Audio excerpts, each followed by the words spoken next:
Sunt convinsă că în aceste vremuri tulburi avem nevoie de o minte limpede care să ne explice noua lume în care trăim. Yuval Noah Harari, scriitor, filosof și istoric, este o astfel de minte. Autorul bestsellerului Sapiens ne-a explicat în exclusivitate pentru Observator că omenirea a descoperit deja cel mai bun vaccin împotriva oricărei epidemii sau crize. Trebuie doar să-l folosim împreună. Vedeți chiar acum a doua parte a interviului pe care Yuval Harari ni l-a oferit în exclusivitate.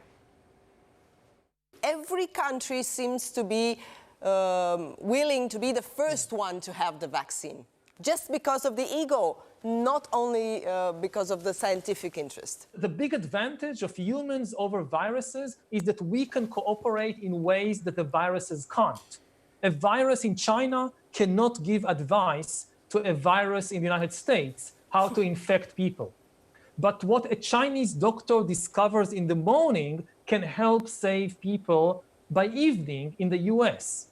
If we don't make use of this human superpower, our ability to cooperate, it will be much more difficult to defeat the virus. It's not too late to reverse course and to have a global plan of action.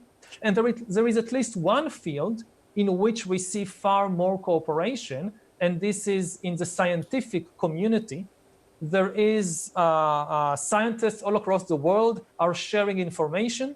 They are sharing insights. This is what enables us to understand this epidemic quickly, much better than in any previous epidemic in history. You know, during the Black Death in the 14th century, nobody understood what was killing people and what could be done about it. Now, it took the scientific community only 2 weeks to identify the virus, sequence its genome, and develop reliable testing kits.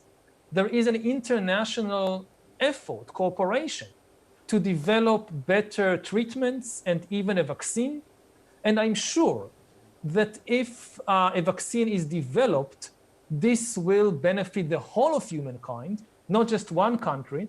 I don't think that even nationalists will say something like, I don't know, if the Koreans invent the first vaccine, I don't think that Americans will say, wait, we don't want a Korean vaccine, it's a foreign vaccine, we want an American vaccine, so we'll wait.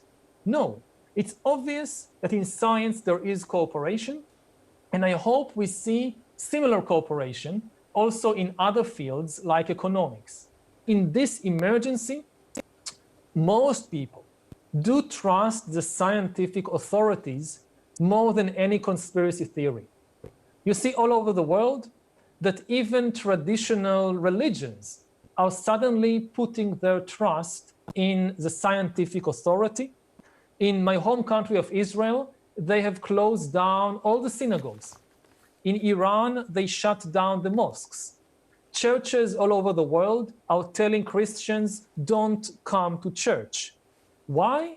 Because they trust the recommendations of scientists who warned that these holy places are exactly the place where many people might congregate and infect each other.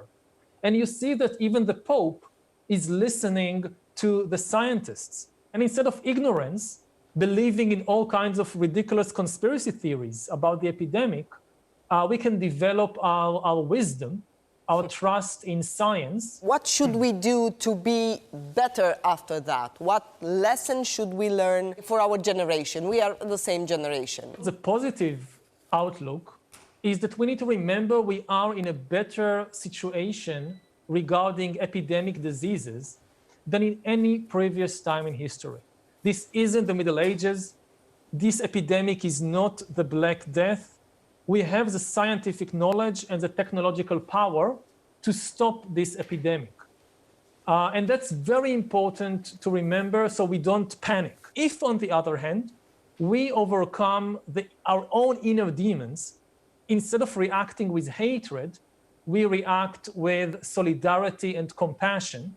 Instead of developing greed, we develop generosity, then it will be not only much easier to overcome this crisis, but we will be better prepared for all future emergencies also.